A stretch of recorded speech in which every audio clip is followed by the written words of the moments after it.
এই দেখুন ঠাকুরমশাই, আমার হাতটা কেমন পুড়ে গিয়েছে, আর ছুটতে গিয়ে পাটা কেমন মুচকে গিয়েছে, খুঁড়িয়ে খুঁড়িয়ে হাঁটতে হচ্ছে ঠাকুরমশাই। উপায় তো নেই বলুন, বাড়িতে বসে থাকার কি উপায় আছে? তাই পরিমরি করে ছুটে এলাম আপনার কাছে। আপনি দয়া করে একবার চলুন ঠাকুরমশাই, নয়তো আমার বাড়িটা ছারখার হয়ে যাবে।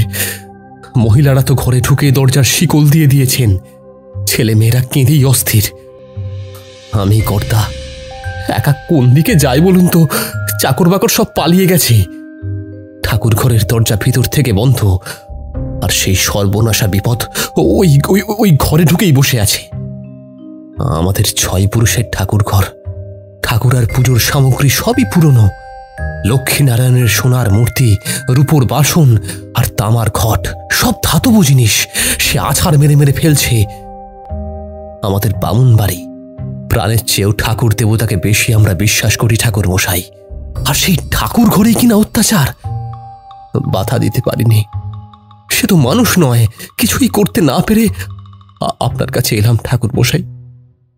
আপনি দয়া করে চলুন ঠাকুর মশাই, দয়া করে চলুন। বেশ তো, যাব। আপনার বাড়ি কোথায়? আমার বাড়ি বাগবাজারে, ট্রাম ধরে যাওয়া যায়। আর আমার নাম হলো মুকুন্দ ঘোষাল। হ্যাঁ, নমস্কার। তবে তো কাছেই, চলুন যাওয়া যাক। চারি, দরজাটা বন্ধ করে দিয়ে যা মা। কোথায় যাচ্ছ বাবা? এই কাকাবাবুর সঙ্গে এনার বাড়ি যাচ্ছি। সাবধানে যেও। তারপরে কি হলো?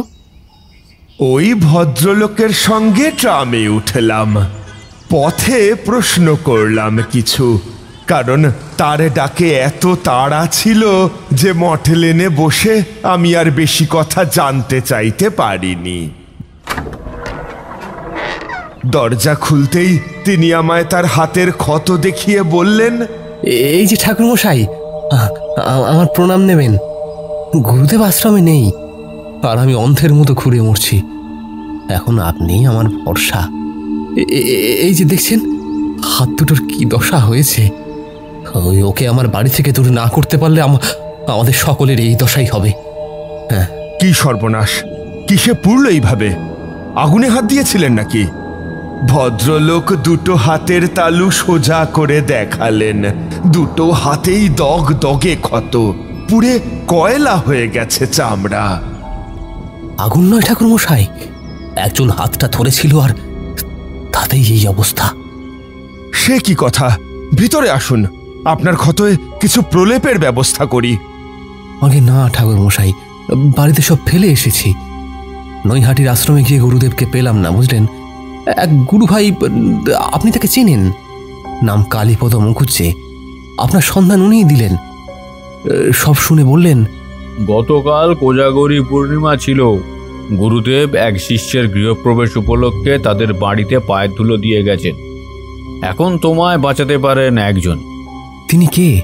মটলেনবাসী জ্যোতিষর্ণ তারানাথ তান্ত্রিক। ও, সেই চক্রবর্তী মশাই? হ্যাঁ, তাকে সবাই ঠাকুর মশাই বলেন, তার কাছে যাও। তাই আমি আপনার কাছে এলাম ঠাকুর মশাই। গতকাল রাতে আমার দরজায় এক অতিথি আসেন। আমরা ব্রাহ্মণ, অতিথিকে ভগবান মানি। আমার গৃহিণী তখন লক্ষ্মী পুজো করছেন, এমন সময় সে এলো। আমি যত্ন করে তাকে বাড়িতে আনলাম, আর আজ তাকে তাড়ানোর জন্য লোক খুঁজে বেড়াচ্ছি। বুঝলাম। তা সে বাড়িতে আসার পর থেকে আজ সকালের মধ্যে এমন কি হলো, আমি একটু বলুন তো একবার। আগে আমি তো তাকে সঙ্গে করে এনে আসন পেতে বসতে বলেছি, কিন্তু সে বসে না, এদিক ওদিক তাকিয়ে খালি কি যেন খোঁজে। আমি বলি, আপনার কি হয়েছে? কিছু কি চাই? চাই, চাই তো বটেই। আমি কি চাই? আমরা সবাই মিলে কাজ করেছিলাম, কিন্তু ভাগের সময় এক পক্ষ সব পেয়েছিল, অপর পক্ষ কিছুই পায়নি। তারা প্রতারণা করেছিল, কিন্তু আমি হার মানিনি। আমি যা চেয়েছিলাম তা পেয়েছিলাম, কিন্তু শেষ মুহূর্তে আমার সব পরিশ্রম নষ্ট হয়ে গেল। সে অত্যন্ত চতুর ছিল, তার অস্ত্রও ছিল অসাধারণ, ফলে সে টুকরো টুকরো হয়ে গেল। কিন্তু কিন্তু আমি তাকে সম্পূর্ণ ধ্বংস করতে পারিনি। আমি আবার ফিরে এসে সব কিছু গ্রাস করেছিলাম, এখন আবার আমি সেই সৃষ্টি খুঁজে বেড়াচ্ছি। হ্যাঁ, আজও আমি সেই কাজটি করতেই ফিরে এসেছি। কিন্তু এখানে কিসের সন্ধানে এসছেন? দেখুন ঠাকুর মশাই, আমরা ব্রাহ্মণ বংশ, সংস্কৃত অধ্যয়ন করেছি। তার কথা বলার মানে বুঝতে বাকি নেই, কিন্তু কিন্তু ইঙ্গিতটা ঠিক বুঝতে পারলাম না। তার দেহাকৃতি বেশ মোটাসোটা, গায়ের রং কালো যেন অমাবস্যার অন্ধকার, বিস্ফারিত চোখ যেন আগুন ঠিকরে বেরোচ্ছে। বিশ্বাস করুন ঠাকুর মশাই, এইরকম চেহারা আমি আগে কখনো দেখিনি। নেহাত পুজোর দিন বাড়ি এসেছে তাই আপ্যায়ন করা, কিন্তু কথাবার্তা শুনে মনটা কেমন যেন পড়ে উঠল আমার। তোমাদের বাড়িতে সে জিনিস আছে তাই নিতে এসেছি। তোমাদের চিন্তার কিছু নেই, আমার কাজ আমিই করব। এই বলে তিনি বসে পড়লেন। ওদিকে শঙ্খ বাজিয়ে পাঁচালি পড়া শেষ হলো। আমার গৃহিণী পঞ্চপ্রদীপ হাতে তারপর বাইরে বেরিয়ে এলেন। এ কি, তুমি এভাবে দাঁড়িয়ে আছো কেন? আর ইনি কে? ইনি একজন অতিথি। ও, তাহলে ওনার সেবা যত্নের ব্যবস্থা করতে হয় তো। ঠাকুরজি, বর্দি, সবাই এদিকে এসো তো ভাই। কি বলছো বৌঠান? কি হয়েছে রে ছোট? পুজো হয়ে গেছে, তোমরা একটু প্রসাদ দেওয়ার ব্যবস্থা করো। অতিথি এসেছেন, এনাকে খেতে দাও। আমি বাচ্চাদেরকে আনি। বলেই তিনি সকলকে ডেকে আনলেন। তারপরে দালানে আসন বিছিয়ে সকলকে খেতে দেওয়া হলো। অতিথির পাতে ভোগ দিতে যেতেই তিনি বললেন, না, আমি খাবো না। আমার শত্রু পক্ষের প্রসাদ আমি চাই না। সে কি? শত্রু আবার কি? এ তো মা লক্ষ্মী আর শ্রী বিষ্ণুদেবের প্রসাদ। তাই তো, এ না খেলে আপনি কি খাবেন তবে আজকে? আলাদা কিছু তো রান্না হয়নি। আমি খাই না এসব। ভরা পূর্ণিমা আর অমাবস্যা তিথিতে মাঝে মাঝে খাই, রোজ আমার খাবার জোগাড় হয় না। সকলে খাও, আমি উঠলাম। এই বলে সে উঠে পড়ল। বিশেষ করুন, আমি কত করে বললুম যে পুজোর দিন আপনি অতিথি, সারা রাত উপোস করে থাকবেন, গৃহস্থের অকল্যাণ হবে যে। তা আগেই হয়ে গেছে, না হলে আমি আসতে পারতাম না। হ্যাঁ, তার মানে? তোমার ভাগ্য ছকে মানে বলা আছে। এখন আমায় একবার তোমাদের ঠাকুর ঘরে নিয়ে চলো। আমার খাওয়া প্রায় হয়ে গেছিল। উঠে হাত মুখ ধুয়ে আমি তাকে ঠাকুর ঘরে নিয়ে গেলাম। মানুষ ঠাকুর ঘরে এসে প্রথমেই ঠাকুরকে দেখে প্রণাম করে, কিন্তু তিনি তেমন করলেন না। লক্ষ্মীনারায়ণের দিকে ফিরেও তাকালেন না, বরং ঠাকুর পুজোয় লাগে এমন জিনিসপত্র রাখার সিন্ধুক, পিতলের তোরঙ্গ, বেতের কুলঙ্গি সব নেড়ে চেড়ে দেখতে লাগলেন। তারপর ব্যর্থ হয়ে বললেন, না, নেই, এখানে তো নেই। তাহলে কোথায় আছে? এখানেই তো আছে, খুঁজে পাচ্ছি না কেন। বিড়বিড় করে এইসব বলল। তারপর আমায় হঠাৎ বলল, বিশ্রাম নেব। হ্যাঁ, ও হ্যাঁ, নিশ্চয়ই, আসুন আমার সাথে। এই বলে বাড়ির সবচেয়ে ভালো ঘরটায় তার থাকার ব্যবস্থা করলাম। বুঝলেন, সারাদিন অনেক পরিশ্রম গেছে। আমরাও একটু সকাল সকাল ঘুমোতে গেলাম। শুধু আমার স্ত্রী একা জেগে রইলেন ঠাকুর ঘরে। কোজাগরীর রাত, প্রদীপ জেলে বসে আছেন তিনি। আমি ঘুমিয়ে পড়েছিলাম। তখন বোধহয় মাঝরাত হবে। হ্যাঁ, মাঝরাতই হবে। হঠাৎ দেখি বাবা এসেছেন, ঠাকুরদা আছেন, সঙ্গে আরো দুজন বৃদ্ধ, গলায় বইতে দুজন গাড়ি, আমায় ডাকছেন। মুকুন্দ, মুকুন্দ, তুমি আর ঘুমিয়ে থেকো না, এ বাড়িতে বিপদ এসেছে। আমাদের বংশ পরম্পরায় সংরক্ষণ করে রাখা মহার্ঘ ধন হস্তগত করতে এসেছে। তুমি তা করতে দিও না। যাও, যাও, গিয়ে রক্ষা করো। আমাদের সাধনার ধন তুমি রক্ষা করো, নয়তো সৃষ্টির সর্বনাশ, মহা সর্বনাশ। এ কি সর্বনাশের কথা বলে গেলেন? কি নিতে এসছে? আমার বাড়িতে এমন কি আছে? ঠাকুরদা, আপনারা কোথায় গেলেন? আমাকে বলে যান, এসব কি বলে গেলেন আপনারা? আমাকে বলে যান। আমি ঘুমের ভিতরে বিছানায় উঠে পাগলের মতো চিৎকার করতে লাগলাম আর তাদের ডাকতে লাগলাম আর এইসব কথা বলছিলাম। আমার প্রশ্নের কোনো উত্তর না দিয়েই সেই চার মূর্তি এক নীল আলোর মধ্যে মিলিয়ে গেলেন। ঠিক তখনই এলো আমার গৃহিণীর চিৎকার।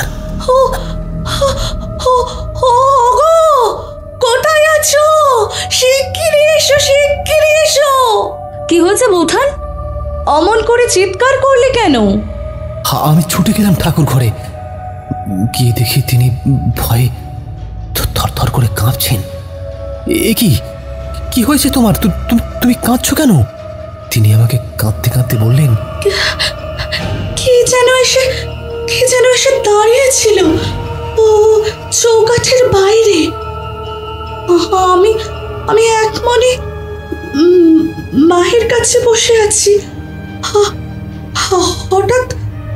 হঠাৎ মনে হলো প্রদীপের আলোটা যেন কেমন কালো হয়ে যাচ্ছে। একটা অন্ধকার ছায়া ঘনিয়ে আসছে গোটা ঘরে। কেন এমন হয়েছে ভেবে আর এই সময় একটা গরম হাওয়া ভেসে এলো।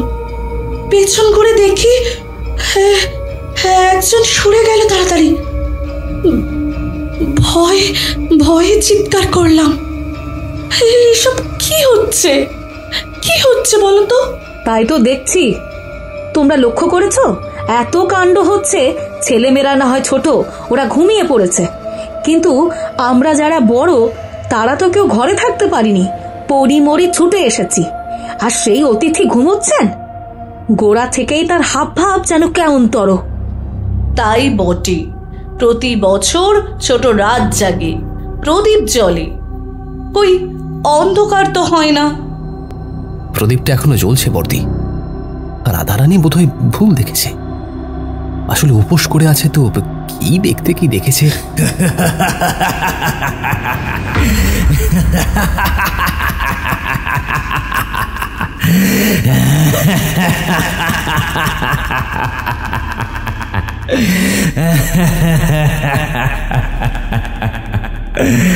সাংঘাতিক হাসির আওয়াজটা ভেসে এলো। আমরা সকলে ভয় পেলাম। এবার তবু আমি বললাম, কোনো পাগল টাগল নাকি? তোমরা ঘরে থাকো, রাত বেশি বাকি নেই, আমি বরং গিয়ে দেখে আসি কে হাসছে। এই বলে আমি সবার প্রথমে গেলাম বাড়ির উত্তর দরজায়, কিন্তু আশেপাশে কাউকে দেখতে পেলুম না। চাঁদ তখনও অস্ত যায়নি, পশ্চিম আকাশে চাঁদের আলো স্পষ্ট। আর তারই মধ্যে হঠাৎ করেই দুদিক থেকে যেন দুরকম অন্ধকার ছায়া এগিয়ে আসছে চাঁদের ওপরে।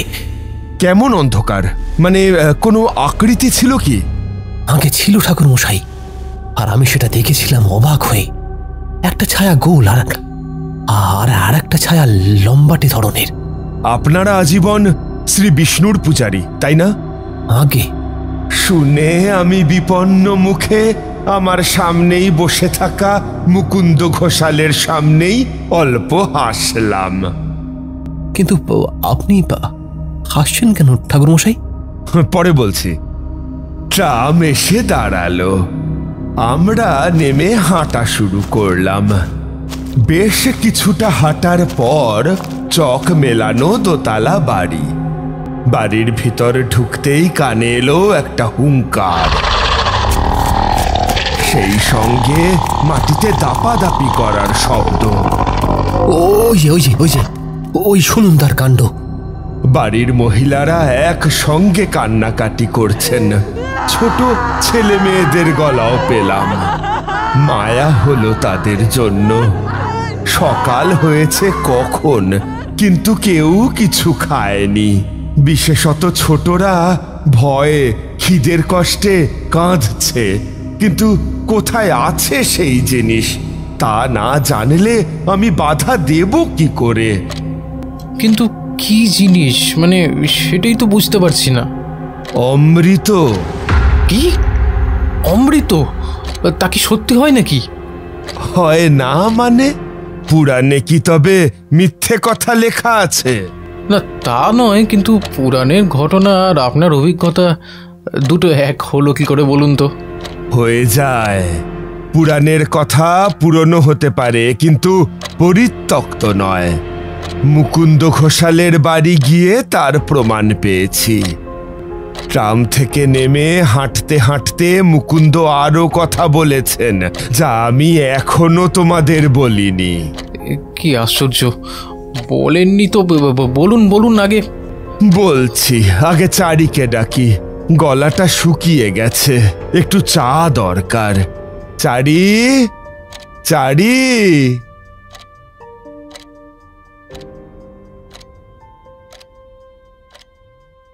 মুকুন্দ বলেছেন তিনি যখন চাঁদের পাশে ওই অদ্ভুত ছায়া দুটো দেখে অবাক হয়ে গেলেন, তখন তার বাড়ির ভিতর আবারও শোনা যায় হাসিটা। আমি বাড়ির ভিতরে ঢুকে চিৎকার করে খুঁজতে থাকি, কে কে হাসছে এইভাবে? সাহস থাকে তো সামনে এসো, এসো বলছি।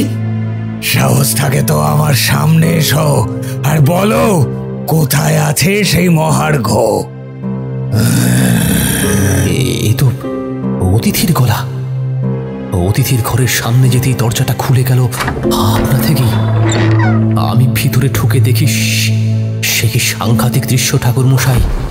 দেখলাম তার বিছানার উপরে একটা মুন্ডহীন ধর, আর মাটিতে পড়ে আছে তার মাথাটা। কি হলো? ভয় পেলে? ভয় পেও না, আমায় বলো, আমায় বলো সে হব্বি কোথায় রাখা আছে। হব্বি কোথায়? আমি জানি না, সত্যি আমি জানি না।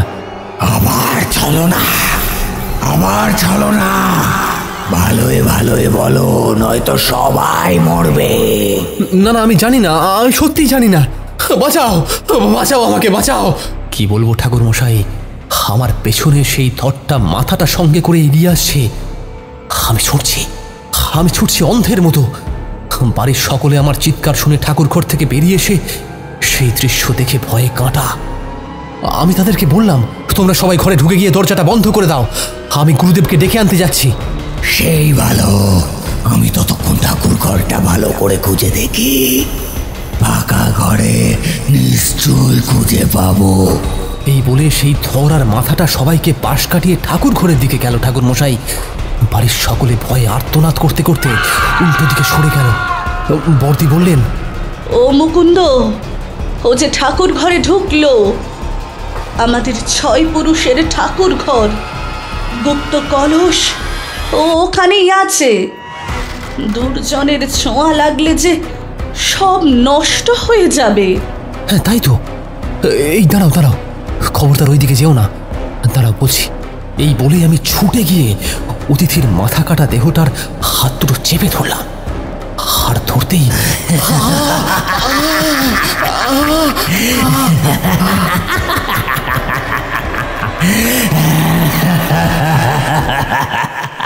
ঠাকুর মশাই, আমার হাত দুটো আগুনে পুড়ে গেল সঙ্গে সঙ্গে তার হাতের ছোঁয়ায়।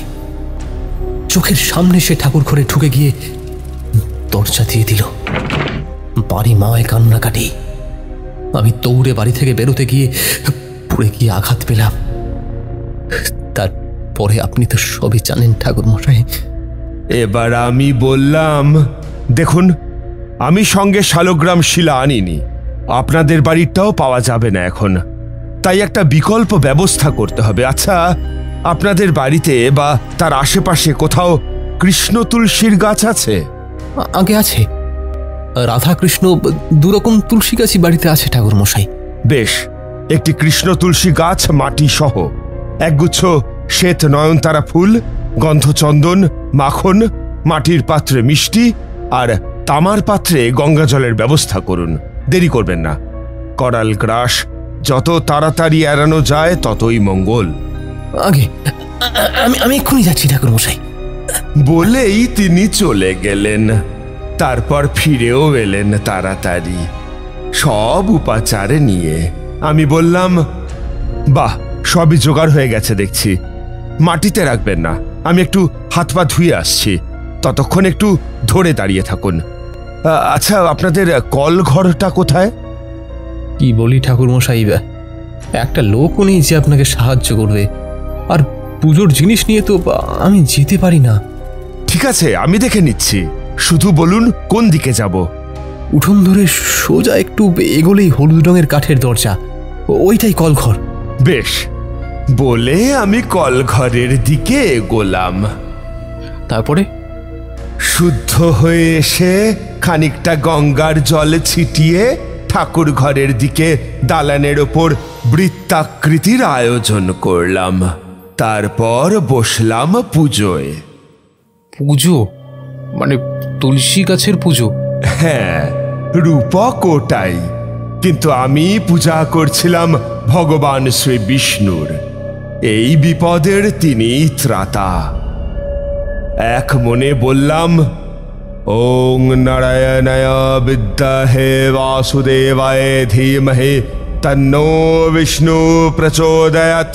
মন্ত্র জপ সম্পন্ন করে প্রণাম করবেন। তারপর পুরুষ সূক্ত, নারায়ণ উপনিষদ, স্তব কবচ পাঠপূর্বক অনঘ মন্ত্র পাঠ সহ 4 বার প্রদক্ষিণ করে সাষ্টাঙ্গে প্রণামান্তে বিষ্ণু সহস্রনাম পাঠ করবেন। এই প্রক্রিয়া শেষ হতেই সশব্দে খুলে গেল ঠাকুর ঘরের দরজা। মুকুন্দ বলে উঠলেন, ঠাকুরমশাই, ওই দেখুন। ব্যস্ত হবেন না, ভগবান শ্রী বিষ্ণুর নাম করুন। কথাটা তাকে বললাম, কিন্তু আমার কথার উত্তরে সেই আতঙ্ক কথা বলে উঠল। ঠিক বুঝলাম না, কার কথা বললেন? মুন্ডহীন ধর, সঙ্গে ছিন্ন মুন্ড মুকুন্দের সেই অতিথি ঠাকুর ঘর থেকে বাইরে এসেছে হাতে একটা সোনার কলস নিয়ে। ও যে গুপ্ত কলস, আমি জানি না ওর মধ্যে কি আছে, তবে আজীবন দেখেছি যে দেবদেবীর বিগ্রহের নিচে ওই কলসটা ঢেকে রাখা আছে। আমরা সেই কলস পুজো করি।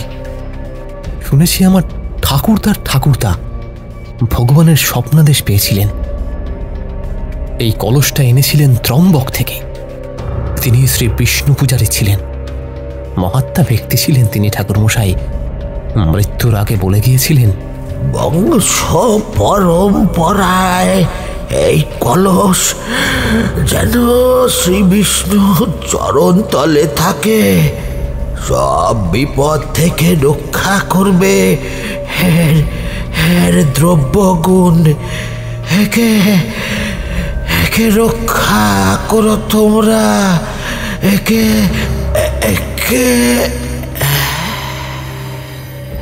আর সেই থেকে এই জিনিসটা স্থানচ্যুত হয়নি ঠাকুরমশাই। আর আজ ওই আগন্তুক জিনিসটাকে ঠাঁই নাড়া করলো। এবার কি হবে আমাদের বলুন তো? এবার আমি পূর্ণ অবয়বে অমৃত পান করব।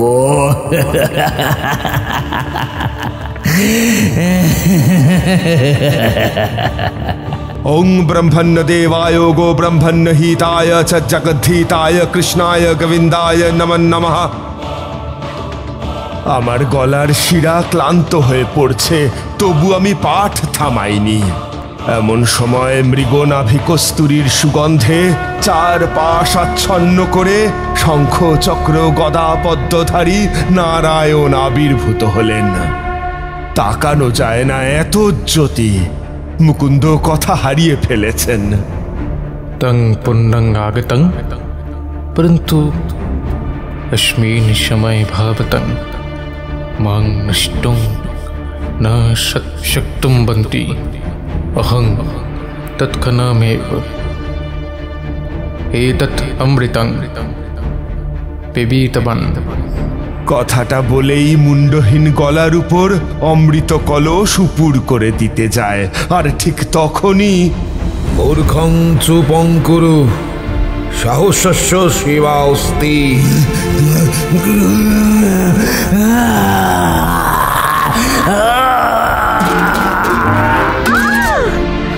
ও বাবা, এই কিসের শব্দ হলো? ও কিসের আলো? হায় হায়, গুপ্ত কলস পড়ে গেছে। ওগো, তুমি কোথায়? সব নিরাপদ আছে। মায়েরা শান্ত হন, খোকা খুকুদের সামলে রাখুন। প্রভু, আমার কত জন্মের ভাগ্য তোমার দর্শন পেলাম। শত কোটি প্রণাম তোমায়। এদের রাহুর গ্রাস থেকে রক্ষা করো প্রভু, দয়া করো। তথাস্তু। তুমি এদের যথার্থ উপদেশ দাও। রাহুর গ্রাস থেকে বাঁচার তথ্য সম্পর্কে তুমি অবগত। বলে অসীম আলোয় মিলিয়ে গেলেন পুরুষ শ্রেষ্ঠ শ্রীকৃষ্ণদেব।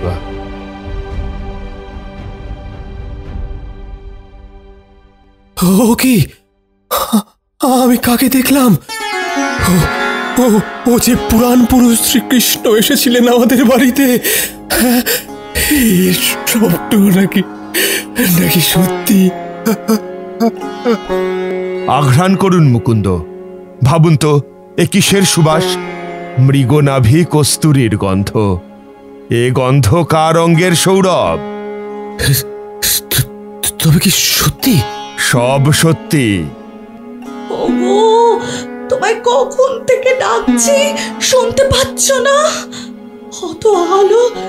অত আলো মিলিয়ে গেল কি করে? এই দেখো,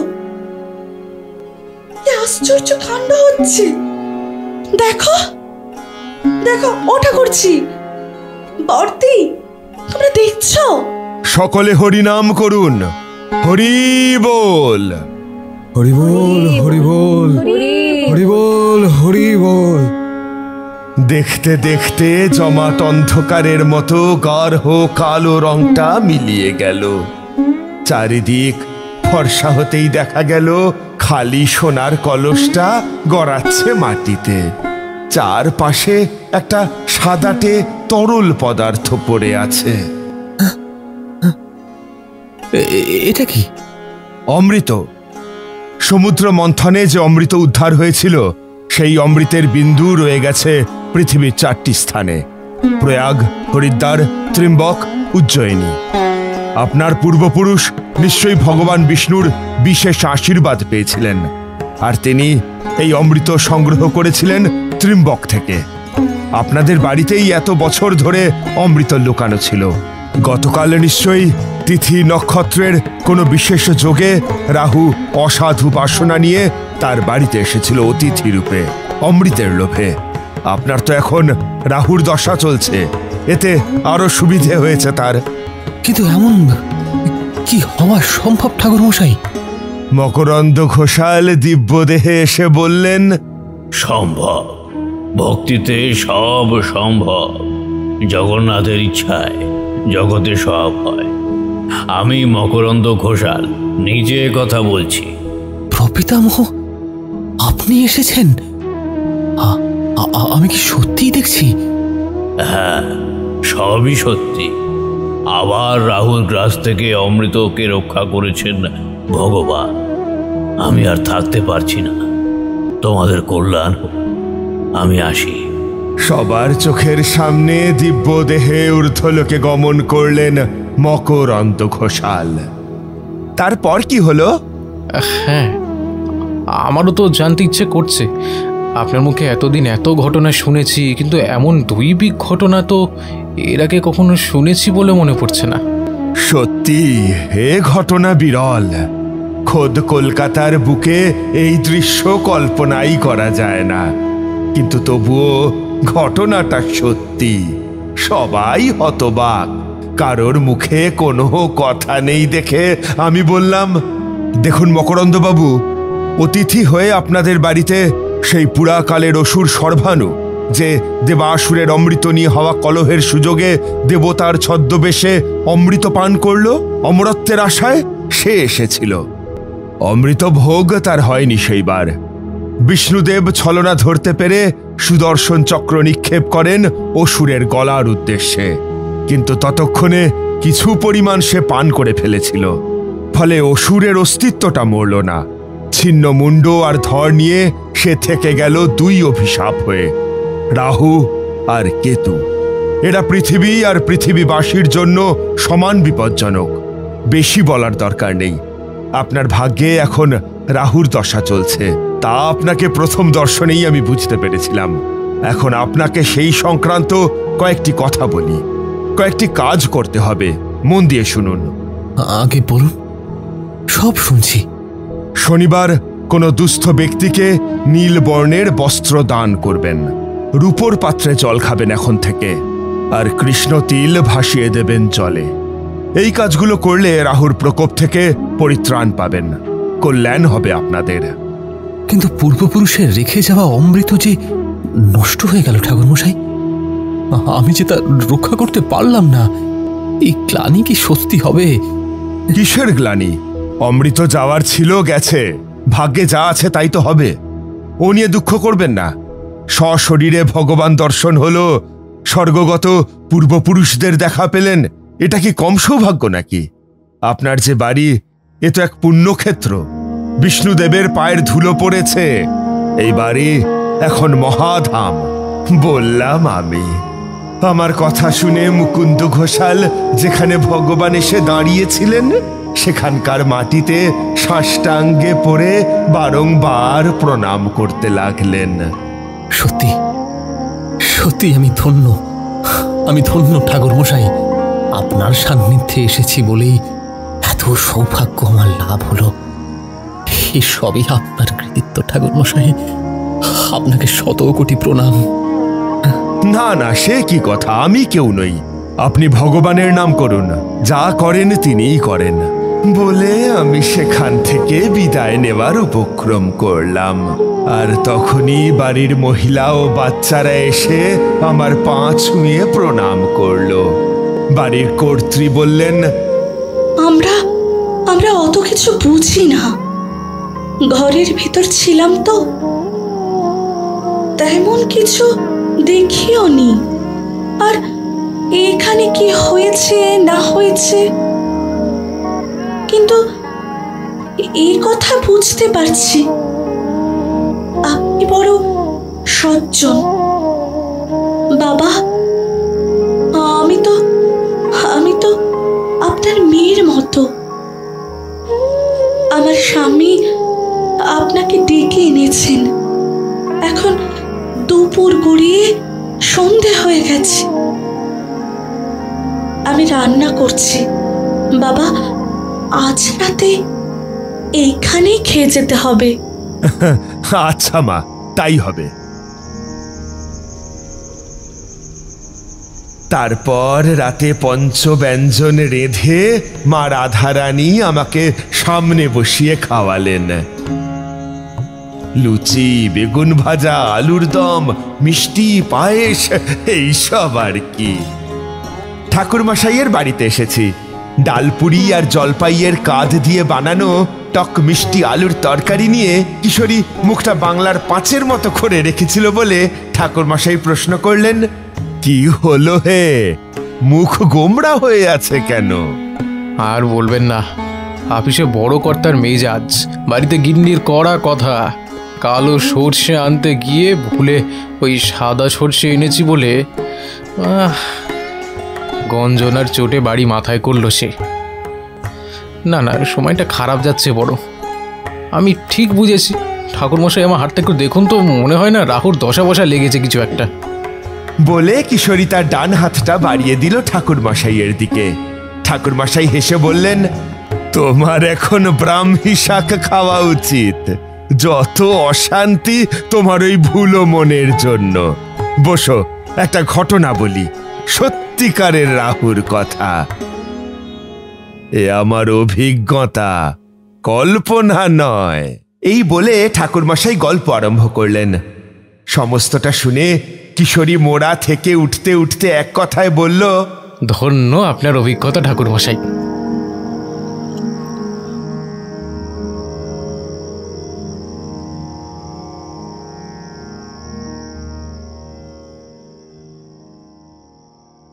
আমাদের এই গল্প যদি আপনাদের ভালো লেগে থাকে তাহলে অবশ্যই লাইক করবেন এবং শেয়ার করবেন।